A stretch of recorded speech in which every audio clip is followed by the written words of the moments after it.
For your macrocytic anemia, okay?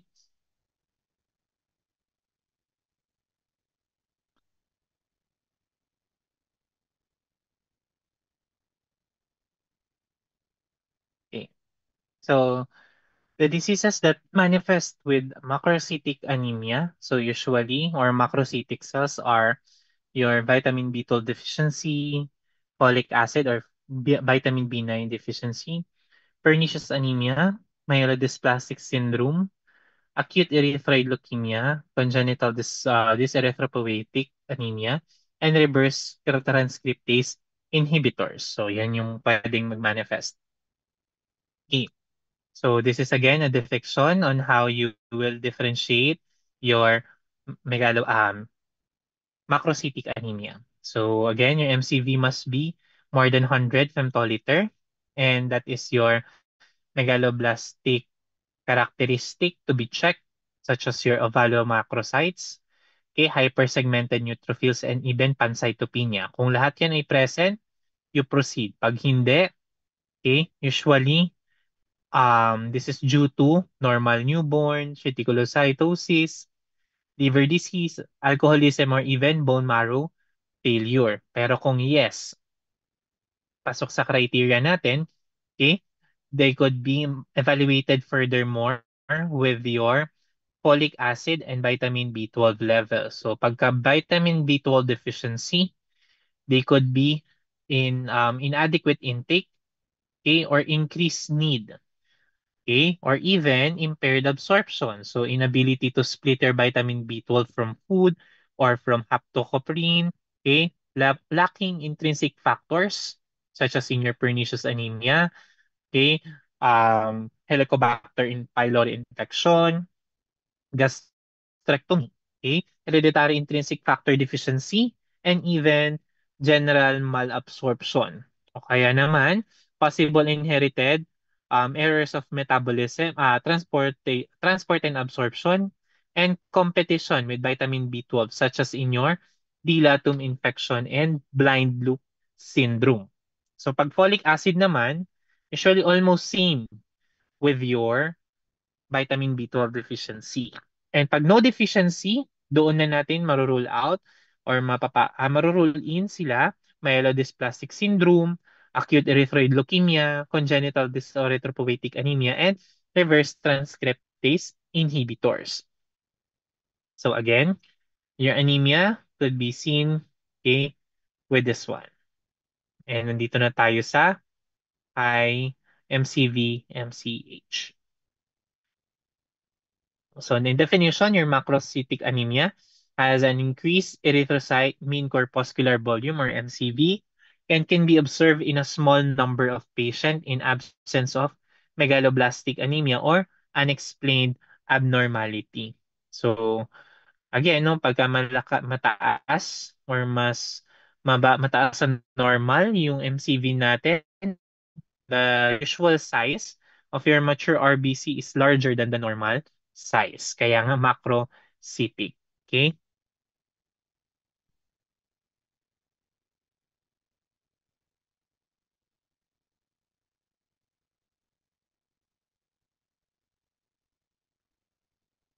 Okay.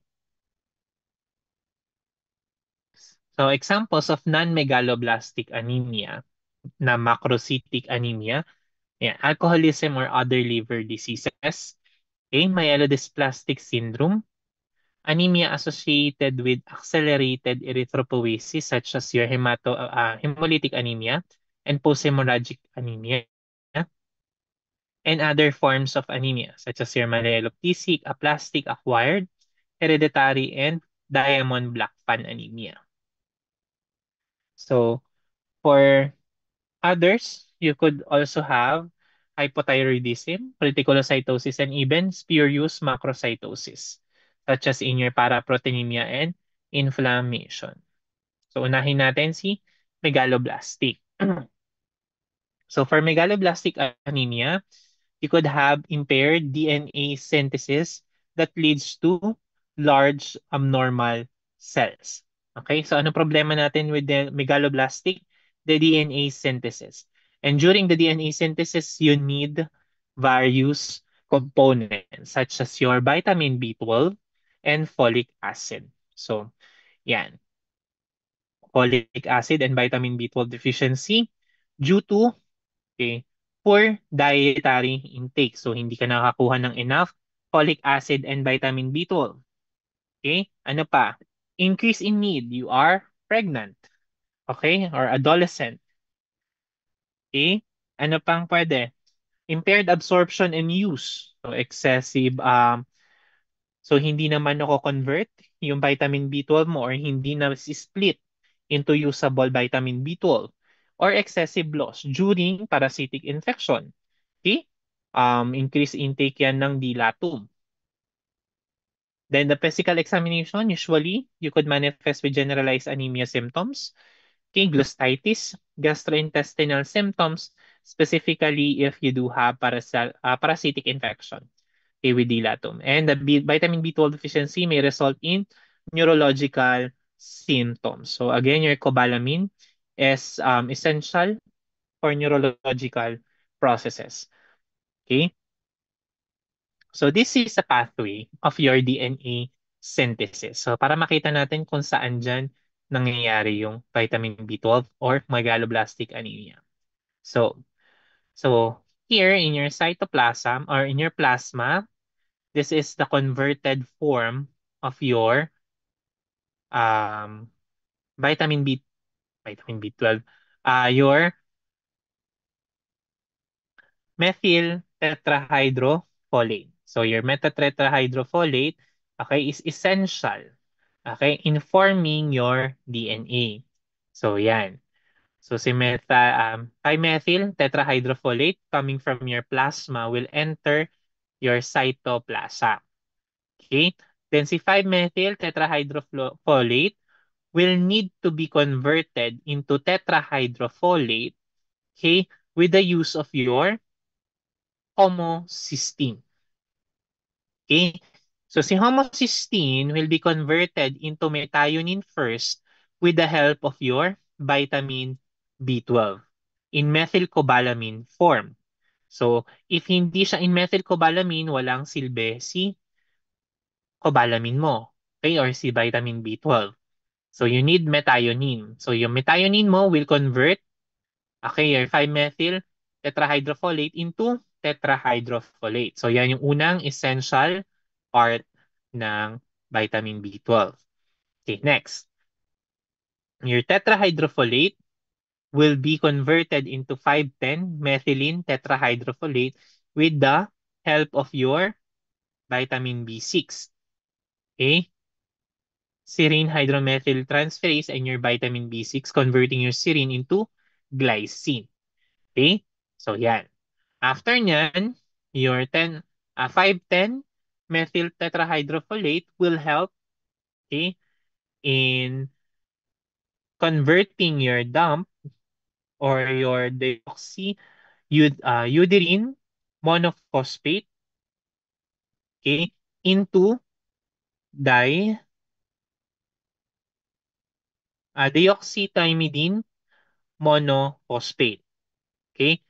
Okay, so pag na-convert niya na yan, it will be converted into your deoxythymidine triphosphate, okay, that will be incorporated in your DNA.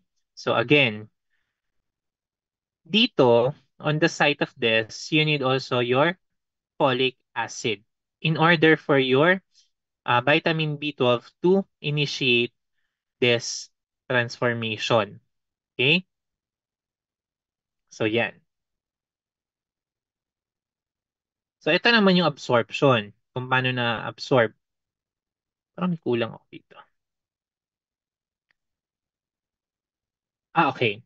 I forgot to mention that, okay? Here we could utilize your homocysteine as to differentiation of your vitamin B12 deficiency from folic acid deficiency. Bakit? Kasi on homocysteine, pag mataas si homocysteine, okay, ibig sabihin hindi nako-convert si vitamin B12 or hindi nagagamit si vitamin B12. If ever na mababa naman or normal, ibig sabihin si folic acid ang may problema. So yun, yun pala. Nakakalimutan ko. Okay? On the dietary intake, okay, of your vitamin B12 to folate, so it will enter your stomach. Then, it will contact with your factors in your duodenum, and then it will be absorbed, okay, in your duodenum with your intrinsic factor, in your jejunum, and until your ileum. So sa jejunum, doon na mangyayari yung absorption. So sa absorption from the jejunum, okay, it will enter, okay, your circulation. So saan nangyayari or nagaganap yung secretion of your intrinsic factor? It is found in your liver. Okay, on liver, that will also promote the transport of your transcobalamins. Okay, leading your vitamin B12 into reticulocytes. So ito na yung mangyayari within this part. Yeah. Okay. So again, in megaloblastic anemia, CBC, decreased RBC count, okay, WBC count, platelet, hemoglobin, and hematocrit. But there is elevated MCV. And you could manifest with oval macrocytes. So inclusion bodies that usually present are Howell-Jolly bodies, NRBC, and Cabot-Ring. Bakit Howell-Jolly bodies? So if we remember, your Howell-Jolly bodies are remnants of your DNA material. And if your DNA is impaired, okay, yan yung mangyayari. Ay magkakaroon ka ng remnants ng Howell-Jolly bodies. Okay? Kaya hallmark din yan ng megaloblastic anemia. Kasi again, ang megaloblastic anemia natin, ang problema ay DNA synthesis. Okay? And RBC then, nucleated RBC and even Cabot-Ring because of insufficient um,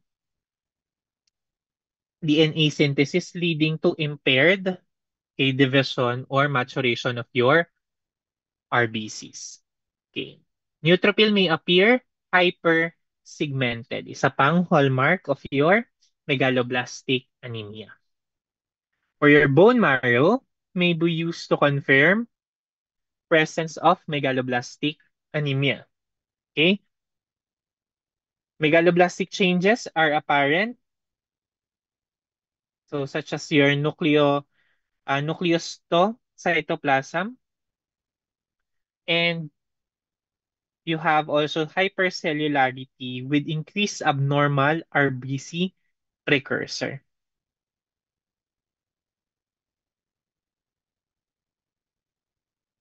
Okay? Then, you could also have giant bonds and metamyelocyte. Kaya nga siya mega. Lahat ay malaki. Lahat ay mataas. Okay? Mega. Okay, other findings. So, serum B12 and folic acid assay. So, usually decrease, pero depende saan sa ating deficiency. Okay? So, methylmalonic acid, no, could be increased in vitamin B12. Bakit? Kasi nga, di ba, going back to your DNA synthesis, hindi naman ako convert si methylmalonic. Okay, kaya mataas. Yung sa methylmalonic, mataas sa vitamin B12 deficiency. Okay? Pag si homocysteine naman ang mataas, vitamin B12 and folic acid. Okay, kasi converted na to eh. Okay? So normal si vitamin B12 mo, okay, usually normal or mataas si vitamin B12 mo, but your folic acid is abnormal. Okay? So ito. Homocysteine is for folic acid, methylmalonic acid is for vitamin B12. Okay? Intrinsic factor antibodies, so possible your intrinsic factors are okay, inoperable or they cannot perform well because of, okay, again, antibodies, they are being attacked.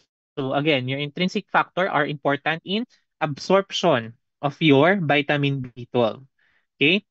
And parietal cells antibody, because on parietal cells, you will absorb your vitamin B12. OVA and parasite examination specifically for your dilatum infection and Schilling's test. Okay? Yeah. treatment. Okay, treat the underlying cause. If vitamin B12 deficiency, vitamin B12 ibigay mo. If folic acid deficiency, folic acid ang ibigay mo. Pero usually, this is given in combination. Okay, combination na natin yung binibigay. And if ever naman na may parasitic infection, treat the parasitic infection first. So how do we do the follow-up testing? So CBC and reticulocyte count. So pag retics, usually, response may be seen within a week of treatment. Okay? Hypersegmented neutrophils are replaced by normal neutrophils in about 2 weeks. And your CBC may return to normal in state of around 3 to 6 weeks. So mga around 1 to 2 months. Okay? So yan yon. Next is pernicious anemia. So for pernicious anemia, okay, vitamin B12 deficiency because of the lack of intrinsic factor. Okay? So again, sa intrinsic factor ay kailangan natin to absorb, okay, your vitamin B12. So in your intestine. So in liver, again, your liver produces your intrinsic factor. Okay. Ano pa? Achlorhydria or small bowel bacterial overgrowth than um, intrinsic factor deficiency. So again, your chlorine will help also in the degradation of your vitamin B12, okay, into absorbable form. And okay, bacterial overgrowth can impair your vitamin B12 absorption. Okay? Underlying gastric lesion. So again, so dahil nasa gut ang ating absorption, okay, if ever that there is lesion, specifically in the jejunum and the duodenum of the patient, you could manifest with pernicious anemia. Okay? A genetic predisposition due to gastric autoantibody. So, approximately about 20% of the relative of the patient with pernicious anemia, okay, have also pernicious anemia. Okay, lalo yung may mga gastric autoantibodies. So, how when they know? Yan, they manifest already symptoms of pernicious anemia or anemia. Then, walang other cause, pero the intestines or the enterocytes are being destroyed without any reason. That's why no possible autoantibodies are present. So autoimmune endocrinopathies and anti-receptor autoimmune disease. Ano yung mga yan? So chronic autoimmune thyroiditis or Hashimoto thyroiditis. Okay? Again, pag autoimmune, you produce your autoantibodies. Okay, autoantibodies destroying your cells, and that could also okay, correlate with other cells of the body. Okay, so such as yan, insulin-dependent diabetes mellitus, okay, Addison's disease, primary ovarian failure, primary hypoparathyroidism, Graves' disease, and myasthenia gravis. So lahat ito ay nagpo-produce ng autoantibodies that could also cross-react with your gastric autoantibodies or with gastric lining, okay, and even cells. Next, myelodysplastic syndrome. On myelodysplastic syndrome, this is a group of neoplastic disorder characterized by peripheral blood cytopenia and dyspoesis that occurs in one or more cell lines. So again, neoplastic disorder. So this is usually a cancerous one. Okay, so most cases arise de novo or related to other therapy. So, pag sinabi natin yung de novo, new. Okay? Wala pang masyadong um, pinag-aralan na cause. And yung other therapies na minention natin, that is usually due to chemotherapy and radiation. So, kaya tayo nagki-chemo and rad kasi nga dahil merong cancer. Okay? Most cases usually affects patients older than 50 years of age. Bakit 50 years of age?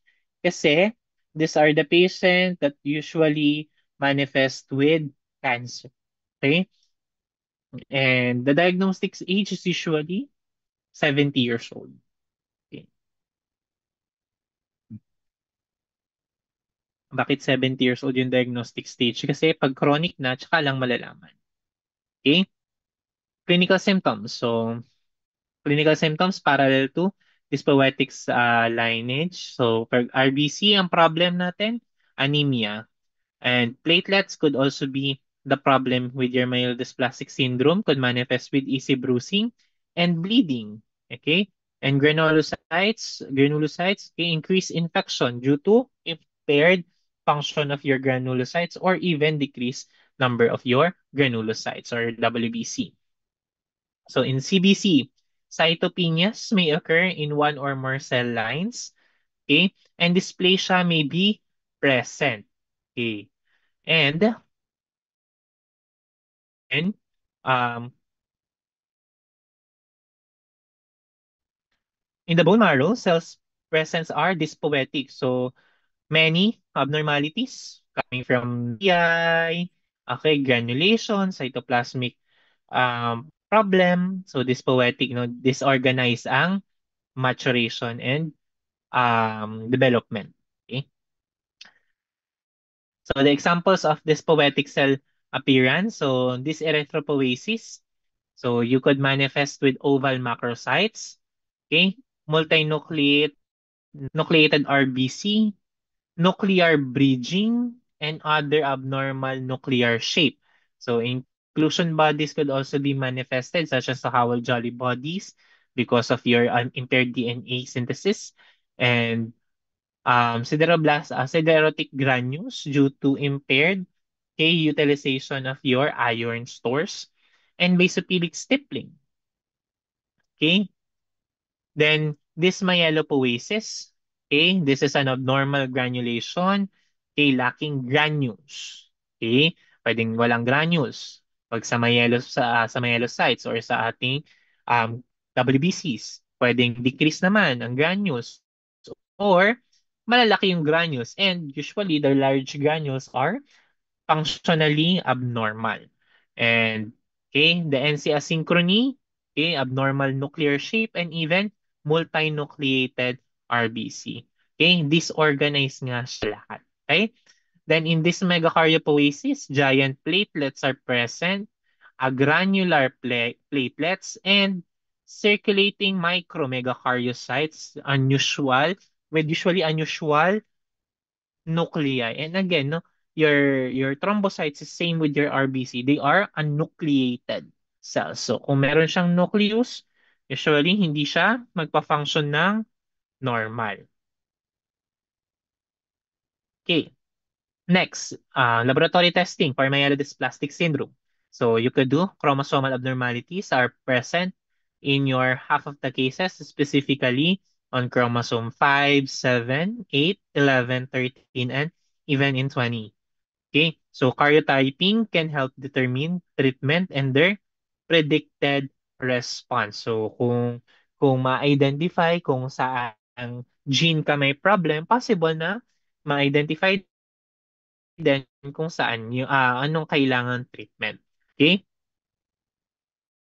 Okay, the prognosis. So treatment and prognosis. Supportive therapy tends to be used. Okay? Often because of the patient's age. Kasi nga, di ba usually, ang sabi natin na diagnose siya at around 70. Okay? 70 years old. But 50 years old, no? Pwede na magkaroon. In presence of other coexisting disease. So, kaya siya hindi na usually ginagamot ng matindi kasi nga, um, your chemotherapy and radiotherapy are very harmful and no may mga side effects yan, and usually at the age of 70 mahina yung immune response ng katawan. Okay, kaya they tend to have supportive therapy, so therapy transfusion, prophylactic antibiotic if ever that your granulocytes are dysfunction, so transfusion na pag dysfunction ng RBC mo. Okay? Growth factor to stimulate bone marrow response or immunosuppressive drugs. Pwede. Kaya naman,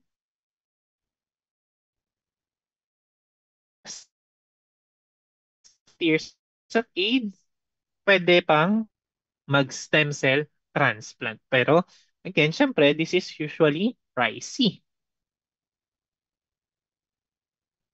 So in myelodysplastic syndrome, okay, you have this various types of syndrome. Kaya nga siya syndrome, it is composed of very many disease. Okay? So first is your refractory cytopenia with unilineage dysplasia. Okay? Okay, refractory anemia with ring sideroblast. Refractory cytopenia with multilineage dysplasia. Okay, refractory anemia with excess blast. Myelodysplastic syndrome with isolated 5q deletion. Myelodysplastic syndrome unclassified, and childhood myelodysplastic syndrome. We will also talk about this on your leukemia. Okay? So on your first is your refractory cytopenia with unilineage dysplasia. So on CBC, your dysplasia occurs in more than 10% of one cell line. Okay? Less than 1% blast in the peripheral blood is seen.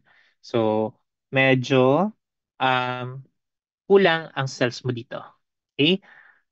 Pero isang cell line lang. Possible RBC lang, possible WBC lang, possible platelet lang. Okay, in bone marrow, less than 5% ang blast and evidence of dyspoesis. So, if ever that you would see a bone marrow smear or preparation, dyspoesis is really a good picture. Okay, a great view. Bakit? Kasi ang daming nangyayari. Kakaiba lahat yung cells na makikita mo. And prognosis, survival of 2 to 5 years after diagnosis. So medyo maikli ang buhay pagka na-diagnose with this one. Okay? Next, refractory anemia with ring sideroblast or RARS. Okay? So in CBC, there is anemia. Okay? Possibility of dimorphic population of normal and hypochromic cells. Okay? And this erythropoiesis. Okay. No blast in the peripheral blood is seen. Okay. And the bone marrow is usually less than 15% ring sideroblast ang makikita natin. So, yan. And prognosis usually 6 to 10 years after diagnosis. Medyo mahaba-haba. Okay. In refractory cytopenia with multilineage. So, ito naman cytopenia pa rin pero madami na ang involved na cell line. So, one or more cytopenia is present. Dysplasia is in two or more lines and less than 1% blast in the peripheral blood. So, in bone marrow, less than 5% blast. Okay. Some ring sideroblast may be present. So meaning, konti lang yung napoproduce mo na blast. Okay? Prognosis, disease occurs is more aggressive. Disease course is more aggressive, meaning medyo mabilis tayong matatapos ng ganito. Okay? Pag ito ang nakuha mong sakit, medyo mabilis na pagka na-diagnose ka. Next, refractory anemia with excessive blast or RAEB. So, there is still cytopenia with all three cell lineage, such as your WBC, RBC, and platelet, in addition to your dysmyelopoiesis or dysmegakaryopoiesis. So, you do have two types, your RAEB1 and RAEB2. So, for RAEB1, 2 to 4% ang blast na nakikita natin on CBC and decreased monocyte. Pag RAEB2 naman, 5 to 19% ang blast, okay, and decreased monocytes. And you can manifest our rods in this blast. So medyo mas mataas si RAEB2. So in bone marrow, so mas konti yung blast na napoproduce. Okay, around 5 to 9% lang yung blast na napoproduce pag RAEB1. At pag RAEB2 naman, 10 to 19% blast, which is, okay, mas okay si RAEB2. Okay? Disease is more aggressive because more blasts are present and leading to a higher number of cases that can transform into acute myeloid leukemia. Okay?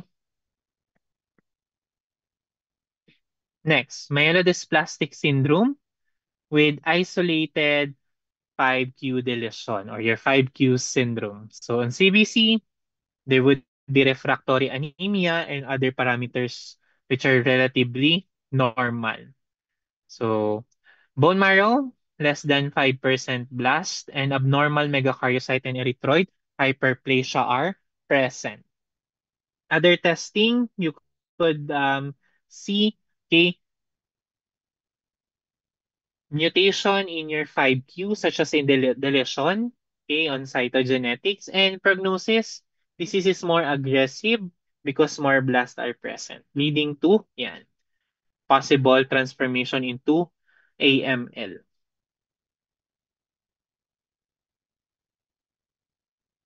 Next, myelodysplastic syndrome unclassified. So cytopenias and some marrow dysplasia are present. So, however, it may not meet all criteria to be classified into one specific group. So, meaning possible kakaiba yung manifestation nito with the rest mentioned earlier. Kasi nga, you cannot fit it in any of those already classified. Next, acute erythroid leukemia. So for acute erythroid leukemia, divided into acute erythroleukemia and pure erythroid leukemia. Okay? So both shows more than 50% of normoblastic cells in the bone marrow. However, acute erythroleukemia additionally shows more than 20% myeloblast. Okay? So, and the CBC and bone marrow shows immature RBC with obvious dysplastic changes. Okay, in cytochemistry, your normoblast sustains with diffuse or black pattern with um, periodic acid shift stain. Okay, and the prognosis of your acute erythroid leukemia is usually poor. So dito again, no, more than 50% normoblastic cell naman in the bone marrow. Okay, congenital dysretropoietic anemia. So group of inherited rare disorder leading to ineffective erythropoiesis. Kaya inherited, pag congenital na sinabi natin, these are usually inherited. Okay?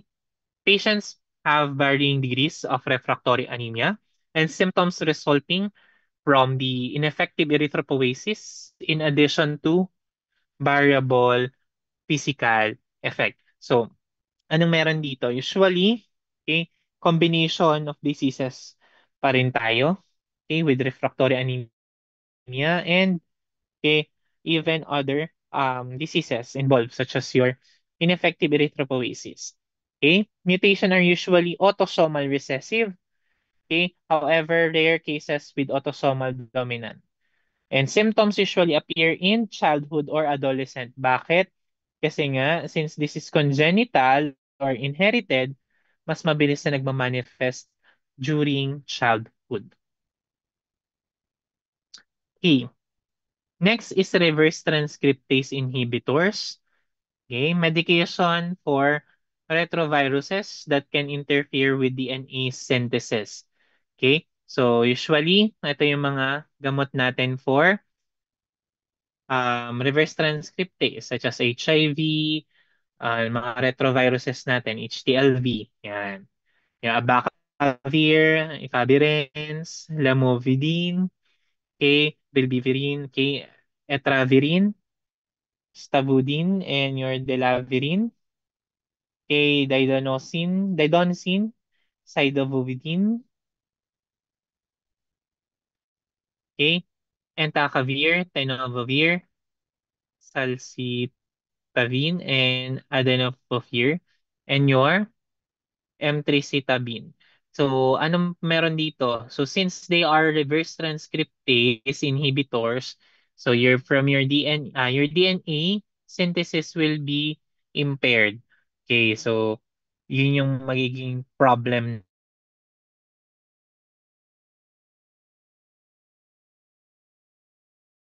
interferes with the DNA synthesis in blood cells.